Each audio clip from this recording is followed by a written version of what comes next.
പരമകാരുണികനായ ശ്രീനാരായണ ഗുരുദേവ തൃപ്പാദങ്ങൾക്ക് മുന്നിൽ പ്രണാമം. ശ്രീനാരായണ ഗുരുദേവ തൃപ്പാദങ്ങളാൽ വിരചിതമായ തേവാരപ്പതികങ്ങൾ എന്ന കൃതിയിലെ നയിനാർ പതികം 8ാമത് പാടലിൻ്റെ പഠനത്തിലേക്ക് നാം പ്രവേശിക്കുകയാണ്. നിൻറാരടിചേരടിയാർത്തം നിന്ദാദിയെല്ലാം നീക്കി നിത്തം ചന്ദാനമതായി നിൻറാളും ചന്താപമിലാ തന്മയമേ വന്താപമിലാതെൻ മുന്നി വന്താൾ വായേ അരുമാനൂർ നിൻറായ് നിൻറാടാരായോ നാദ നയിനാർ നായകമേ. നിൻറാരടിചേരടിയാർദം നിന്ദാദിയെല്ലാം നീക്കി നിത്തം ചന്ദാനമതായി നിൻറാളും ചന്താപമിലാ തന്മയമേ വന്താപമിലാതെൻ മുന്നി വന്താൾ വായേ അരുമാനോർ നിൻറായ് നിൻറാടാരായോ നാദ നയിനാർ നായകമേ.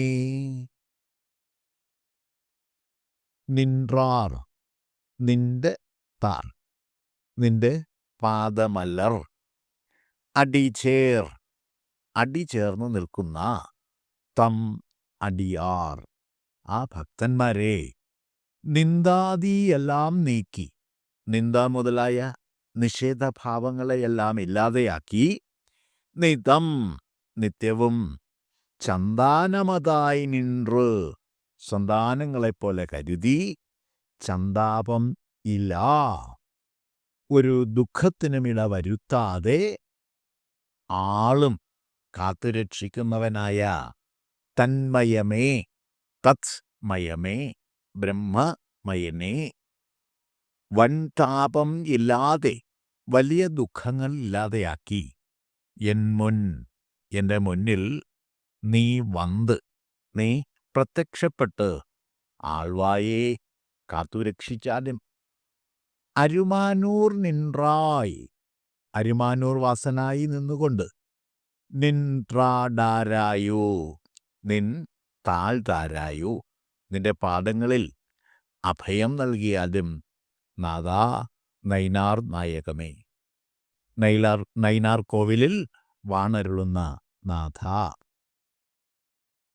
ഈ പാടലിൻ്റെ വാച്യാർത്ഥം ഇങ്ങനെയാണ്: അരുമാനൂർ നയിനാർ കോവിലിൽ വാണരുളുന്ന നാഥ, നിന്റെ പാദമല്ലരുകളോട് അല്ലെ നിന്റെ പാദപത്മങ്ങളോട് ചേർന്ന് സദാ വർത്തിച്ചുകൊണ്ടിരിക്കുന്നവരായ ഭക്തന്മാരുടെ നിഷേധാത്മക പ്രവണതകളെ എല്ലാം ഒഴിവാക്കി അവരെ സ്വന്തം മക്കളായി കരുതി യാതൊരുവിധ ദുഃഖങ്ങൾക്കും ഇടം നൽകാതെ സദാസമയവും കാത്തുരക്ഷിച്ചുകൊണ്ടിരിക്കുന്നവനായ ബ്രഹ്മമയനേ, മഹാദുഃഖങ്ങളൊന്നും വന്നു ഭവിക്കാതിരിക്കത്തക്കവണ്ണം എനിക്ക് പ്രത്യക്ഷനായി വന്ന് എന്നെ നിന്റെ കാലടികളിൽ ചേർത്തു നിർത്തി സംരക്ഷിക്കണമേ ഭഗവാനെ.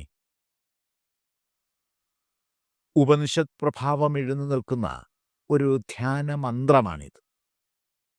തൻ്റെ കാലടികളിൽ ചേർന്ന് നിൽക്കുന്ന ഭക്തന്മാരുടെ മനസ്സിൽ നിന്നും നിന്ദാദികളായ സർവനിഷേധഭാവങ്ങളെയും അകറ്റി നിർത്തി സദാ കാത്തുകൊള്ളുന്നവനായും ബ്രഹ്മസ്വരൂപനായും ശിവനെ ഭാവന ചെയ്ത് സാക്ഷാത്കരിച്ചെടുക്കുന്ന ധ്യാനനിലയുടെ വാങ്മയ ചിത്രമാണ് ഈ ധ്യാനമന്ത്ര നിലവാരത്തോടു കൂടിയ പാടലിൽ വരഞ്ഞിട്ടിരിക്കുന്നത്. താരടി എന്ന പദത്തിൻ്റെ വാഗർത്ഥം കാലടിയാകുന്ന പുഷ്പം, അതായത് പാദകമലം എന്നാണ്. ദേവീദേവന്മാരെ താമരപ്പൂവിൽ പദമൂന്നി നിൽക്കുന്നവരായി ഭാവന ചെയ്തു പോരുന്നു. താമര ഹൃദയപ്രതീകവും ജ്ഞാനത്തിൻ്റെ പ്രഭവ കേന്ദ്രമായും ഭാവന ചെയ്യപ്പെട്ടിരിക്കുന്നു.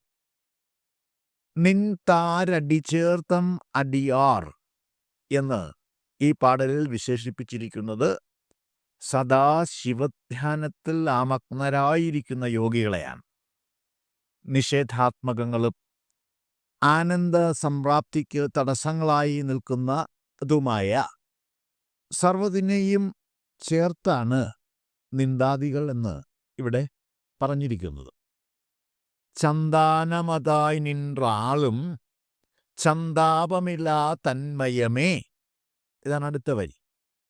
ഒരു പിതാവ് എപ്രകാരമാണോ തൻ്റെ മക്കളെ യാതൊരുവിധ ദുഃഖങ്ങളും അറിയിക്കാതെ കരുതലോടുകൂടി സംരക്ഷിക്കുന്നത്, അതുപോലെയാണ് പശുപതിയായ സർവ്വജീവജാലങ്ങളുടെയും പിതാവായ ശിവൻ മംഗളമൂർത്തിയായി നിന്നുകൊണ്ട് ലോകരക്ഷ ചെയ്യുന്നത്.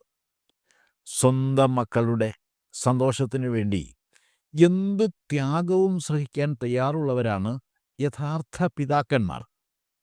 പശുപതിയായ ശിവനെയും അതേ നിലയിൽ തന്നെ കാണുന്നവന് അരക്ഷിതാബോധത്തിന് എവിടെയാണ് സ്ഥാനം?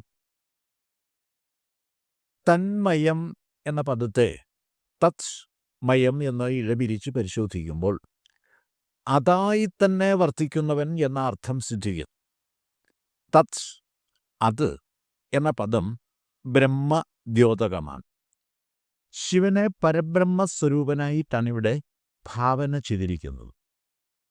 വൻതാപമില്ലാതെ എൻ മുന്നേ വന്നാൾ എന്ന് പറഞ്ഞുകൊണ്ടാണ് ഈ പാടൽ ഉപസംഹരിച്ചിരിക്കുന്നത്.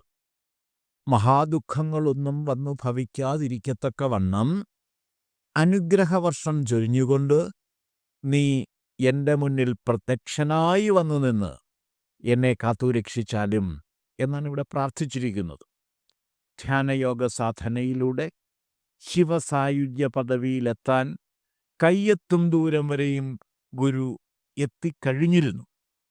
ആ പദപ്രാപ്തി സാധ്യമാകാതെ പോയാൽ അത് മഹാദുഃഖത്തിന് കാരണമായി ഭവിച്ചേക്കുമോ എന്നുള്ള ആശങ്ക ഗുരുവിനെ അസ്വസ്ഥനാക്കുകയും ചെയ്തിരുന്നു. അതുകൊണ്ടാണ് ഇനിയും കഷ്ടപ്പെടുത്താതെ എൻ്റെ മുന്നിൽ പ്രത്യക്ഷീഭവിച്ച് സായുജ്യ പദവിയിലേക്ക് കൈപിടിച്ചുയർത്തണമേ എന്നിവിടെ പ്രാർത്ഥിച്ചിരിക്കുന്നത്.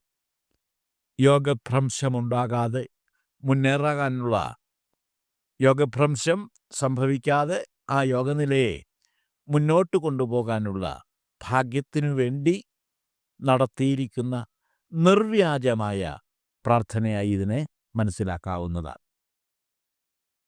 ഇത്രയും കാര്യങ്ങളാണ് ഈ പാടലിനെ പറ്റി വിശദീകരിക്കാനായിട്ടുള്ളത്. ഞാൻ എൻ്റെ വാക്കുകൾ ഉപസംഹരിക്കുന്നു. ഗുരുധർമ്മം ജയിക്കട്ടെ.